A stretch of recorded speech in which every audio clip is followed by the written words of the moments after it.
ay non-performing assets in bank. So, yung NPA, hindi yung NPA dito yung New People's Army. Yung NPA is non-performing asset. So, sa mga bangko at nasa banking industry, ito raw yung mga assets na hindi pa nababayaran, overdue for 90 days or 3 buwan.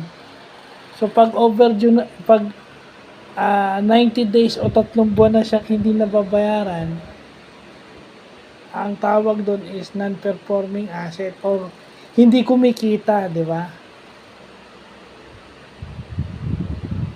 So, yun. Hindi kumikita yung asset na yun sa bangko o hindi nare-repaid. Asset ka na ng bangko pero hindi ka kumikita for 90 days, it is what you call non-performing asset.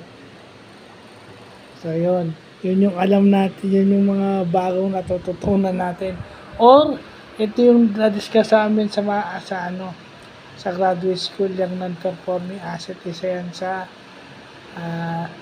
napasadahan. So, nakita na natin yung meaning yan. So, yun lang po.